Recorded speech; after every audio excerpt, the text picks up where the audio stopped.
Hi friends, कैसे हैं आप। उम्मीद करते हैं कि आप बहुत अच्छे होंगे। दोस्तों, अभी मेरा कल यानी कि 17 को सीटेट का एग्ज़ाम था और मेरा एग्ज़ाम गया, अच्छा ही गया है।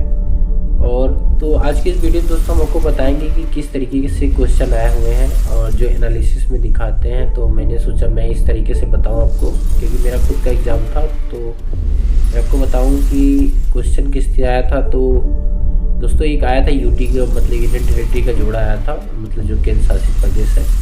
एक रेबो से आया था, चांगपा जनजाति से आया था, और राष्ट्रीय वृक्ष आया था, और डिसकैलकुलिया से आया था एक क्वेश्चन था, और डिसग्राफिया से भी आया था। तो कई तरीके के क्वेश्चन थे कि जो पूछे गए थे। तो कुछ तो पेडागॉजी वाले क्वेश्चन दोस्तों काफ़ी उलझावने मतलब थे, और जिसमें कि आपके वाइगोस्की, नोम चोम्स्की जो भी थे, जीन पियाजे थे, सभी से एक एक क्वेश्चन लगभग पूछा गया था। और ईवी क्वेश्चन इस तरीके से पूछा गया था काफ़ी डिटेल में जा कर के, मतलब तब उसका आंसर मतलब आप निकालिए क्या होगा। और एक बच्चे के क्रंदन पे आया, मतलब कि जो छोटा छोटा वर्ड वो कब बोलने लगता है, पास और व्यंजन कब का यूज करने लगता है। और एक में था कि उसमें लैंगिक भावना कब से जागृत होती है, ये भी आया था क्वेश्चन। और रही बात तो हाथी होती कि दोस्तों, हाथी, मधुमक्खी और सर्प, खिजड़ी, वृक्ष, ये सब एक भी क्वेश्चन नहीं आया हुआ था। एक भी क्वेश्चन इससे नहीं आया था। और भी क्वेश्चन आपको बताऊँ, रेबो जनजाति से भी क्वेश्चन आया था। और दोस्तों एक क्वेश्चन था कि लहसुन का कौन सा भाग खाया जाता है, भी पेडागॉजी में था कि टीचर हैं वो अपने बच्चों को मतलब बताना चाहती हैं कि किस पौधे का कौन सा भाग खाया जाता है, तो लहसुन करके पूछा गया था एक। बाकी क्वेश्चन देखे तो ये मतलब कि आप जैसे कि दिए होंगे एग्ज़ाम, अपना फॉर्म लैंग्वेज सेलेक्ट किए होंगे, हिंदी या फिर इंग्लिश का लिए होंगे। तो सीडीपी के 30 क्वेश्चन रहते हैं, और सीडीपी के बाद आपका ईवीएस रहता है, मैथ का क्वेश्चन रहता है। दोस्तों मैथ के क्वेश्चन में एक आयत से आया था, मतलब वर्ग और आयत का रिलेशन दिया हुआ था, उससे क्वेश्चन आया हुआ था। और एक भिन्न से भी आया हुआ था पेडागॉजी में करके, और भिन्न से आया था। कुछ फीते उते से भी क्वेश्चन रिलेट करके दिया था कि बच्चे को इस तरह में, मतलब यदि वो बता देते हैं सही सही क्रम में उससे, तो उसको एक क्रम में शेड्यूल में करना था। और सेकंड पेपर में वो आया था आपके गांधी जी के आंदोलनों से रिलेटेड आया था, क्रम से लगाइए उसको। तो और पहली सूती कंपनी कहाँ स्थापित की गई थी। काफ़ी ऐसे क्वेश्चन थे कि ऐसा लग रहा था कि हाँ देखे नहीं है। इस तरीके से क्वेश्चन सेकंड पेपर में तो स्पेशली ऐसा हुआ था। फर्स्ट पेपर में तो मानो अपने पूरे आपके साइकोलॉजी पे डिपेंड करता है कि आप बच्चे के प्रॉफिट में रैंक करके किस तरीके से आप आंसर निकाल सकते हैं बच्चे के लिए, क्योंकि आपका जो पेपर देना ही है वो बच्चे के परफेक्ट पे देना, मतलब कि बच्चे के अकॉर्डिंग देना है कि कक्षा 1 से 5 तक का बच्चा जो होगा वो कितने, मतलब वो एज तक क्या क्या करने लगता है उनके बारे में। और बालक केंद्रित ये सब आया हुआ था, शिक्षक केंद्रित, बालक केंद्रित, ये सब से क्वेश्चन भी थे। तो पेपर तो मैं कहूँ कि बहुत ज़्यादा डिफ़िकल्ट नहीं थे और नहीं बहुत ज़्यादा इजी थे।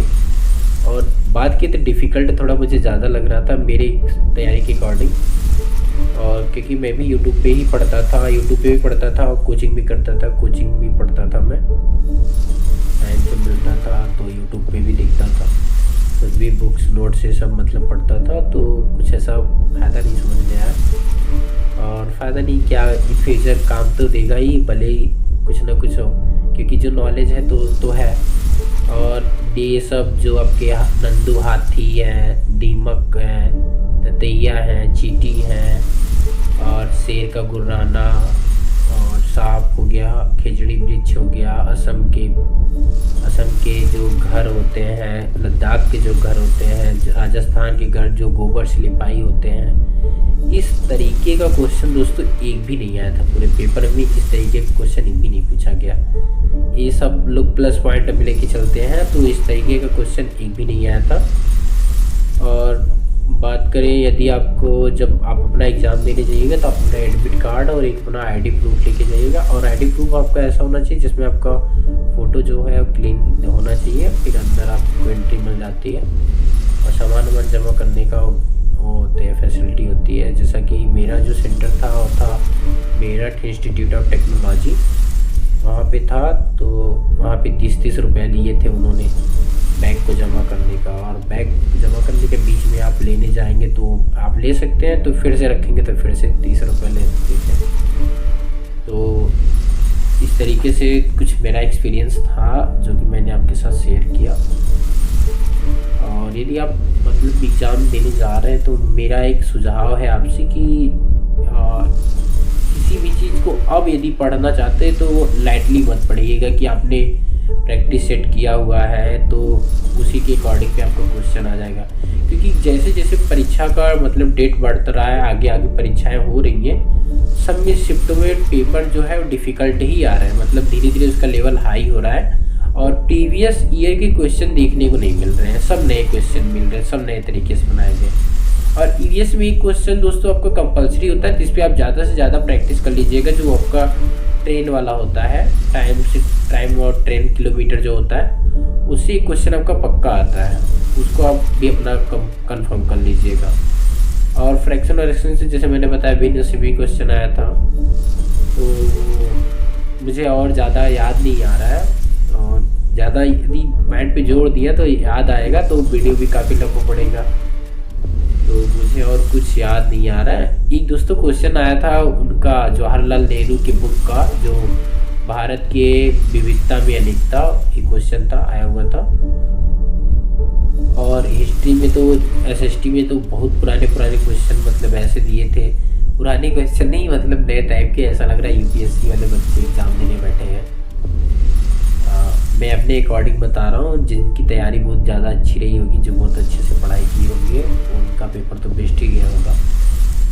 मैं भी तैयारी किया था, बट मुझे जानते हैं खुद में एक होता है कि नहीं लगता है कि एग्ज़ाम के दिन भी एकदम टेंशन साथ छाया हुआ रहता है, ये छूटा होगा उसको भी देख लो। डिसकैलकुलिया और डिस्ग्राफिया से सबसे भी क्वेश्चन आया था, पठन विकार जो होते हैं आपके, इनसे भी क्वेश्चन आए हुए थे। तो मैं अब वीडियो को ख़त्म करूँगा, मुझे और कुछ ज़्यादा याद नहीं आ रहा है। तो वीडियो को देखने के लिए आपको बहुत बहुत धन्यवाद। आपने अपना बहुत कीमती समय दिया। यदि आपके मित्र हो, मतलब उन्हें यदि आप बताना चाहते हैं किस तरीके का क्वेश्चन आया, यूट्यूब पे भी मेरा भी चैनल है, मतलब मैं भी यूट्यूब पे ही अपलोड कर रहा हूँ इसको।